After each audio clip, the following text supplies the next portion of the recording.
तो सब भला। रोली की शादी उसके माँ बाप एक आलसी लड़के से करा देते हैं। चलो, रोली की शादी हुई और हमने गंगा नहाई। और क्या, बेटियां तो होती ही हैं बोझ। हाँ, पर अब क्या चिंता, उतार तो दिया बोझ तुमने, अब वो लोग समझे। ससुराल में रोली का पति कहता है, देखो, मैं कोई काम नहीं करता, ये बात तुम्हारे मम्मी पापा को बता दी थी मैंने। अब जो किराया आता है दुकान का, उसी से घर का गुजारा करना है। कभी भूल से भी कोशिश ना करना किसी चीज की डिमांड की। क्या मम्मी पापा को पता था कि आप कोई काम नहीं करते? और क्या, बड़ा अच्छे से पता था। उन लोगों को तो तुम बोझ लगती थी। बोल रहे थे कि बस शादी कर लो, और कोई मतलब नहीं है। रोली को ये सुनकर बहुत गुस्सा आता है, लेकिन करती भी तो क्या, क्योंकि वो जानती थी कि उसके माता पिता ऐसे ही हैं। जैसे तैसे रोली दिन काट रही थी। रोली को एक प्यारी सी बेटी होती है। धीरे धीरे वो बड़ी होती है और उसके साथ उसकी जरूरतें भी बढ़ती जाती है। सुनिए जी, अब तो सिमी बड़ी हो रही है, उसका स्कूल में दाखिला कराना है। मैंने अब तक तो जैसे तैसे समय काट लिया, लेकिन मैं बच्चे की परवरिश में कोई कमी नहीं रखूंगी। अरे क्या है यार, अब तो लगता है कोई ना कोई काम ढूंढना ही पड़ेगा। अब पति रोज काम की तलाश में जाता और बिना किसी काम के वापस आ जाता। रोली समझ जाती है कि पति के अंदर अब काम करने की क्षमता नहीं है। वो बेटी को उच्च शिक्षा देने के लिए कुछ करना चाहती थी, लेकिन करती तो क्या करती। एक दिन रोली की सहेली कहती है, रोली, मेरी कोई औलाद नहीं है। अगर तू मेरी औलाद को जन्म दे तो मैं तुझे तेरे मुंह मांगे पैसे दूंगी। अरे, तेरी औलाद को मैं कैसे जन्म दे सकती हूँ? सरोगेसी से। बच्चा मेरा और वैभव का ही होगा, लेकिन कोख तेरी होगी। ये संभव है रोली? रोली कुछ सोच कर कहती है, मुझे मंजूर है, लेकिन मैं इसका 2 लाख रुपया लूंगी। अरे कोई बात नहीं, मुझे मंजूर है। रोली खुश हो जाती है कि एक बच्चा पैदा करने का उसे 2 लाख रुपया मिलेगा। वो घर आकर पति को बताती है, वो भी खुश हो जाता है। अब क्या था, डॉक्टर के पास जाकर सहेली का बच्चा रोली की कोख में पलने लगता है। मुझे 20,000 चाहिए मेरे बेटी के एडमिशन के लिए। हाँ हाँ ठीक है, मैं उसके एडमिशन से लेकर सारे खर्चे उसके अकाउंट में डाल रही हूँ। रोली की बेटी का एडमिशन हो जाता है। रोली को लगता है कि वो अब सब कुछ ठीक कर देगी। दिन और महीने आगे बढ़ते हैं। अब एक दिन, एक बात कहूँ जी, काश इस बच्चे को मैं रख पाती। मैं अब इससे काफी जुड़ गई हूँ। अरे यार, पता नहीं किसका बच्चा है, अपने पास है ना अपनी मुन्नी। हाँ, लेकिन अब मैं भी इस बच्चे से जुड़ाव फील करने लगी हूँ। लेकिन मैं ये जानती हूँ कि ये मेरा बच्चा नहीं है।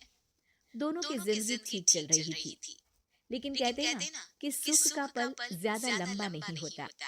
एक दिन रोली की सहेली का फोन आता है। रोली, मुझे अब ये बच्चा नहीं चाहिए, मैं अपने पति को छोड़ रही हूँ। अरे लेकिन मुझे पैसों की जरूरत है, बच्चा तुम्हारा है, मैं क्या करूंगी? सहेली बिना कुछ बोले फोन काट देती है, फोन स्विच ऑफ कर देती है। लेकिन रोली के जीवन का तूफान यहीं नहीं रुकता। रोले, मैं इतना भार नहीं उठा सकता। आज पढ़ाई का पैसा मांग रही हो, कल को शादी, कॉलेज और पता नहीं क्या क्या। मैं तुम्हें छोड़ रहा हूँ, अपनी बच्ची उठाओ और निकलो इस घर से। अरे पर मैं कर तो रही हूँ ना बच्चे के लिए काम, आप आराम से रहिए ना। क्या काम कर रही हो, देख रहा हूँ मैं। ये छोटा शहर है, यहाँ लोगों को बात बनाते वक्त नहीं लगता। तो मैं क्या करूँ? ज्यादा पढ़ी लिखी नहीं हूँ, कैसे घर के खर्चे चलाऊं? और आप तो काम करना ही नहीं चाहते। हाँ, ना चाहता हूँ और ना ही करूँगा। रोली को पति की बात पर काफी गुस्सा आ जाता है। ठीक है, अगर मेरे जीवन में संघर्ष ही लिखा है तो वही सही।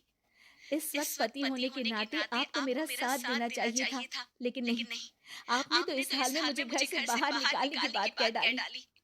देखो, ये सारी फालतू की बातों के लिए वक्त नहीं है मेरे पास।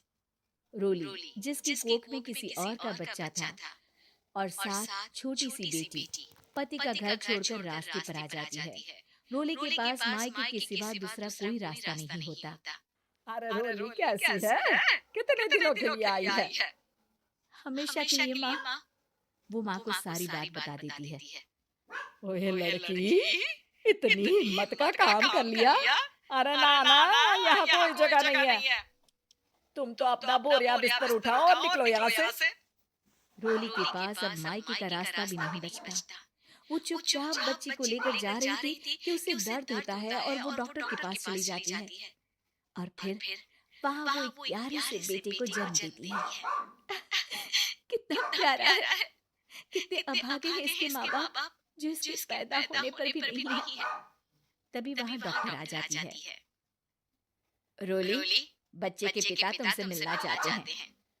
आपका बहुत बहुत शुक्रिया। मैं इस बच्चे को पालूंगा, भले ही इसकी माँ ने इसे छोड़ दिया हो, पर मैं अपनी जिम्मेदारी निभाऊंगा। तो क्या आप मुझे इसके पैदा करने के लिए जिन पैसों की बात हुई थी वो भी देंगे? हाँ, और साथ ही आप चाहे तो मेरे घर में रहकर मेरे बच्चे की देखभाल भी कर सकती हैं। मैं उसके लिए आपको सैलरी दे दिया करूंगा। रोली को लगता है कि जैसे भगवान ने उसके लिए सुकून का रास्ता खोल दिया। वो अब मुकेश के साथ उसके घर चली जाती है, जहाँ रहकर वो उस बच्चे की देखरेख करती है। अब मुकेश के घर को रोली अच्छे से संभाल लेती है। उसके लिए खाना बनाने से लेकर बच्चों की देखभाल और घर की देखरेख। धीरे धीरे मुकेश को रोली से प्यार हो जाता है। रोली, तुम्हारी बेटी और मेरा बेटा बिल्कुल भाई बहन की तरह साथ रहते हैं। हाँ, आखिर है तो एक ही कोख के बच्चे, अटैचमेंट तो होगा ही ना। रोली, तुमने घर और मुझे दोनों को संभाल लिया। ये तो मेरा काम है। आपने भी तो मुझे छत दी, जिससे मैं अपनी बेटी की पढ़ाई और भविष्य के लिए पैसे जोड़ सकूं। अब रोली, क्या तुम मुझसे शादी करोगी? अब मैं जानता हूँ तुम्हारी भी शादी कुछ खास अच्छी नहीं रही। रोली को मुकेश की बात ठीक लगती है। वो उसे हाँ बोलने की सोच ही रही होती है कि उसके पहले पति का फोन आ जाता है। रोली, मैं बहुत परेशान हूँ। मेरा एक्सीडेंट हो गया है। मैं चाहता हूँ तुम वापस आ जाओ। रोली को पुराने पति की चिंता होने लगती है। वो सोचती है कि वो क्या कर रही थी। हाँ ठीक है, मैं आ रही हूँ। हाँ रोली, आ जाओ, लेकिन बच्ची को कहीं हॉस्टल में छोड़कर आना, क्योंकि मैं नहीं चाहता कि हम लोगों के बीच फिर से वो सारी बातें हो। रोली को समझ आ जाता है कि पति आज भी सुधरा नहीं है। वो पति के पास जाने से इनकार कर मुकेश को हाँ कर देती है।